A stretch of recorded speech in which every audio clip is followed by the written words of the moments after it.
કેમ છો વિદ્યાર્થી મિત્રો? હું હાર્દિક જોશી આપ સર્વેનું HJ એજ્યુકેશન વર્લ્ડમાં સ્વાગત કરું છું.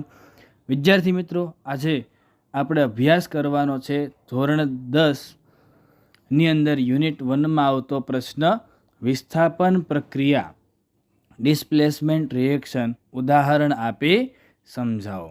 વિસ્થાપન પ્રક્રિયા વિશે આપણે અગાઉના ધોરણની અંદર થોડો ઘણો અભ્યાસ કરીને આવેલા છીએ. વિદ્યાર્થી મિત્રો, આપ સર્વે જાણો છો કે વિસ્થાપન પ્રક્રિયા એટલે શું? તો કે કોઈ એક સંયોજનનું તેના કરતાં વધારે સક્રિય તત્વ દ્વારા વિસ્થાપન એટલે કે તેનું વિભાજન છે એ કરી અને નવો સંયોજન છે એ બનાવતા હોય છે. બરોબર? એટલે કે મૂળભૂત સંયોજનનું વિભાજન કરી નવો તેના કરતાં વધારે સક્રિય તત્વ છે એ જોડાય અને જે મૂળ સંયોજનની અંદર જે તત્વ રહેલું છે તે છૂટું પડે છે. તેને આપણે વિસ્થાપન પ્રક્રિયા તરીકે ઓળખીએ છીએ. વિસ્થાપન એટલે તોડી અને ફરી વખત અન્ય તત્વ છે જે વધારે સક્રિય છે તે જોડાય છે. બરોબર છે વિદ્યાર્થી મિત્રો? હવે આપણે પ્રશ્નની શરૂઆત કરીએ છીએ. તો કે વિસ્થાપન પ્રક્રિયા ઉદાહરણ આપી સમજાવો. જેમાં એક પ્રવૃત્તિ છે એ કરવાની છે. કોપર સલ્ફેટના દ્રાવણની આયન એટલે કે લોખંડ સાથે પ્રક્રિયા કરવામાં આવે છે. આપ સર્વે જાણો છો કે કોપર કરતાં છે એ લોખંડ, લેડ, ઝિંક આ બધા છે એ વધારે સક્રિય તત્વો છે. સક્રિયતા ક્રમ પણ આપણે બધા છે એ જાણીએ છીએ. બરોબર છે? સૌથી ઓછી સક્રિય ધાતુ છે એ ઓરસ છે. બરોબર છે? પારો છે. આ બધા તત્વો છે એ લેસ ઓછા સક્રિય તત્વોની અંદર, જ્યારે સૌથી વધારે સક્રિયની અંદર છે એ સોડિયમ, પોટેશિયમ આવતા હોય છે. આપ સર્વે છે સક્રિયતા શ્રેણીનો ક્રમ પણ જાણતા હો તો આપણને આ પ્રશ્ન સમજવામાં ખૂબ સરળતા રહે છે. ચાલો એક પ્રવૃત્તિ થકી સમજીએ કે કેવી રીતે કોપર સલ્ફેટનું આયન દ્વારા વિસ્થાપન કરવામાં આવે છે. તો તેની પ્રવૃત્તિ સમજીએ છીએ એટલે આપણને ખૂબ સારી રીતે છે એ સમજાઈ શકે છે. શરૂ કરીએ છીએ પ્રવૃત્તિ. હવે વિદ્યાર્થી મિત્રો, વિસ્થાપન પ્રક્રિયાની સમજ મેળવવા માટે લોખંડની ખીલીઓ પર કોપર સલ્ફેટના દ્રાવણની અસરનો પ્રયોગ કરવામાં આવે છે, જે નીચે મુજબ આપની સ્ક્રીન પર જોઈ શકો છો.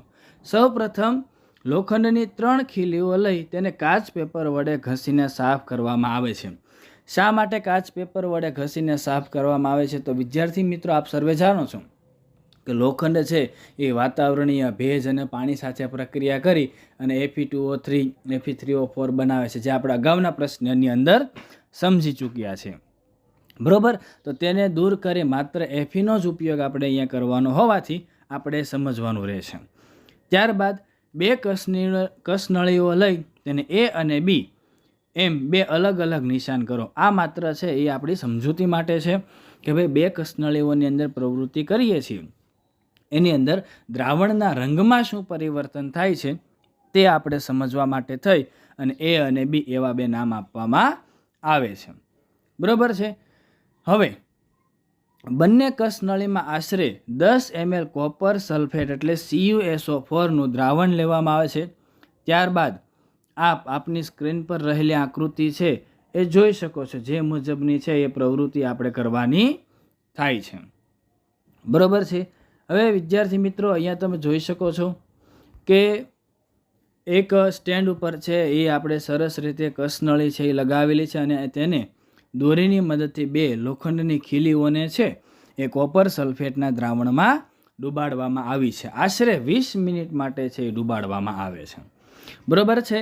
આના થકી શું થશે? તો કે ભાઈ કોપર સલ્ફેટનું વિસ્થાપન થશે, કોપર અલગ થશે અને કોપરનું સ્થાન આયન Fe છે એ લેવાનું છે. બરોબર છે? કારણ કે આપણે જાણીએ છીએ કે Fe છે એ Cu કરતાં વધારે સક્રિય તત્વ છે. બરોબર છે? જે સક્રિય વધારે હશે તે વિસ્થાપન કરતું અહીંયા આપણને જોવા મળે છે. બરોબર છે? આગળ વધીએ છીએ પ્રશ્નની અંદર. તો કે ભાઈ જ્યારે લોખંડની ખીલીઓની સરખામણી કરવામાં આવે છે, 2 અલગ અલગ ખીલીઓ રાખી હતી ને, બરોબર છે? તો આ બંને ખીલીઓને જ્યારે બહાર કાઢવામાં આવે છે ત્યારે તેના ઉપર છે એ કોપરનું લેયર છે એ દૂર આપણે લોખંડની ખીલી છે એમાં કોપર સલ્ફેટના દ્રાવણની અંદર ડૂબાડેલ છે તો કોપરનું વિસ્થાપન થાય છે, બરોબર છે ને, કોપરનું વિસ્થાપન થાય છે ને દ્રાવણ છે એ FeSO4નું બને છે. એટલે જે દ્રાવણનો જે ભૂરો રંગ છે એ આછો થવાનો છે અને લોખંડની ખીલી પર લાલાશ પડતા રંગનું છે એ લેયર બનેલું, સ્તર બનેલું છે એ આપણને જોવા મળે છે, બરોબર છે.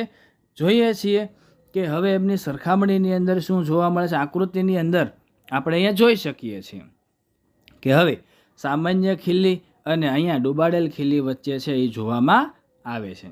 આયનની ખીલી છે એ તમે જોઈ શકો છો, બરોબર છે.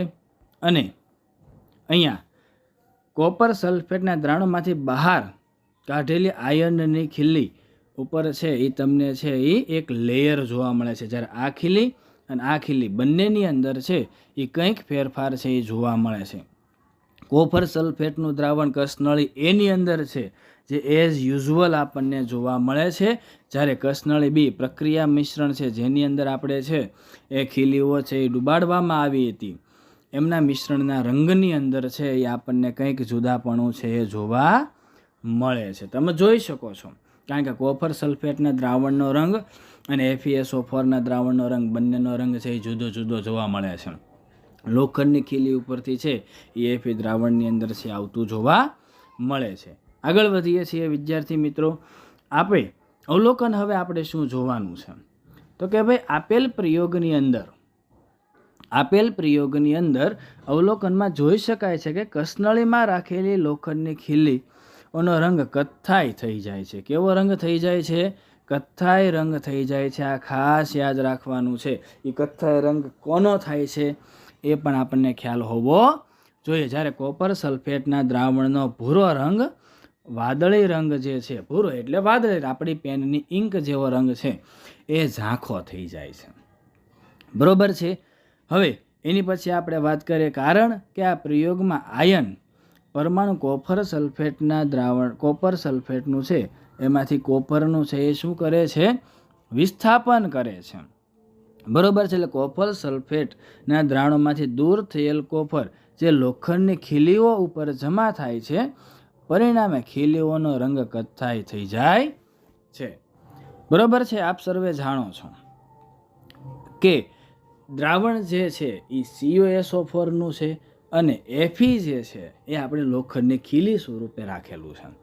તો કોપર સલ્ફેટમાંથી કોપરનું વિસ્થાપન થઈ અને એ લોખંડની ખીલી પર લાગે છે, જ્યારે Fe છે એ SO4 સાથે જોડાય અને ફેરસ સલ્ફેટ છે એ બનાવતું જોવા મળે છે. એટલે ફેરસ દ્વારા Fe દ્વારા અહીંયા CuSO4માંથી Cuનું વિસ્થાપન થયું તેવું આપણે અહીંયા કહી શકીએ છીએ, બરોબર છે વિદ્યાર્થી મિત્રો. આ ખાસ યાદ રાખવાનું છે. કોણ કોનું વિસ્થાપન કરે છે, સક્રિયતા શ્રેણી છે યાદ રાખવાથી પણ આપણને છે એનો સરસ રીતે ખ્યાલ આવી શકે છે. અને કોપર સલ્ફેટ ભૂરો રંગ છે એ ઝાંખો પડે છે. અહીંયા પ્રક્રિયા સમીકરણ છે એ તેમનું જોઈ શકો છો કે ભાઈ Fe છે એ ઘન સ્વરૂપે લોખંડની ખીલી સ્વરૂપે છે અને CuSO4 એક્વાયસ ફોર્મમાં છે જેનું પાણીમાં આપણે દ્રાવણ બનાવેલું છે, બરોબર છે. ત્યારબાદ વાત કરીએ તો વિદ્યાર્થી મિત્રો અહીંયા Fe પ્લસ CuSO4 છે જેમાંથી તેનું વિસ્થાપન થાય છે, બરોબર છે. Fe છે એ CuSO4માંથી Cu જે છે એનું વિસ્થાપન કરે છે અને FeSO4 બનાવે છે અને Cu જે છે, બરોબર, અને Cu જે છે એ છૂટું પડતું જોવા મળે છે. આ બાબતને ખાસ યાદ રાખવાનું છે. મુખ્ય સમીકરણ છે, પ્રક્રિયા સમીકરણ છે. હવે તેનાથી આગળ વધીએ આપણે તો આ પ્રક્રિયામાં આયન કોપર સલ્ફેટના દ્રાવણમાંથી કોપરનું વિસ્થાપન કરે છે, બરોબર છે. એ આપણા માટે ખૂબ અગત્યની વ્યાખ્યા છે. આ પ્રક્રિયામાં આયન કોપર સલ્ફેટના દ્રાવણમાંથી કોપરને વિસ્થાપિત અથવા દૂર કરે છે. આ પ્રક્રિયાને વિસ્થાપન પ્રક્રિયા તરીકે ઓળખવામાં આવે છે.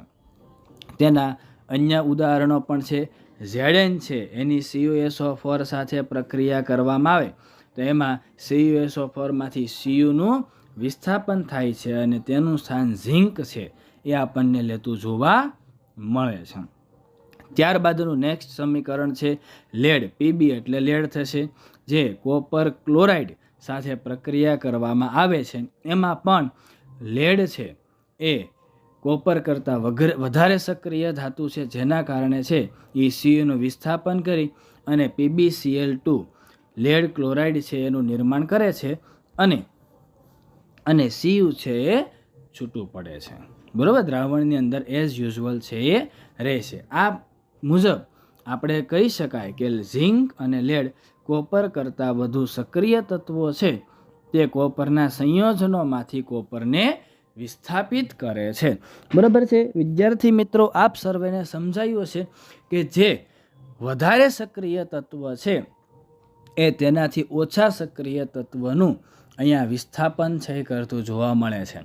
બરાબર છે, ખાસ યાદ રાખવાનું છે કે વધારે સક્રિય તત્વ ઓછા સક્રિય તત્વનું સંયોજનમાંથી વિસ્થાપન કરે છે અને તેનું સ્થાન પ્રાપ્ત કરે છે. બરાબર છે, આ હતી આપણી વિસ્થાપન પ્રક્રિયા. આશા રાખું છું કે આપ સર્વેને ખૂબ સારી રીતે સમજાયું હશે અને આ પ્રશ્ન સમજવા માટે આપ સર્વે વિદ્યાર્થી મિત્રોએ ખાસ સક્રિયતા શ્રેણી છે એ યાદ રાખવી જરૂરી છે. સક્રિયતા શ્રેણી યાદ હોય તો આપણને ખૂબ સારી રીતે આ પ્રશ્ન છે એ આવડી શકે છે. બરાબર છે, આ પ્રશ્ન ખૂબ સારી રીતે આપણે સમજી શકીએ છીએ. તો ખાસ વિસ્થાપન પ્રક્રિયા આપણી ધોરણ 10 ટાટ સેકન્ડરી મેન્સની તૈયારી કરતા મિત્રોને કામ આવશે એવી અપેક્ષા રાખું છું. Thank you.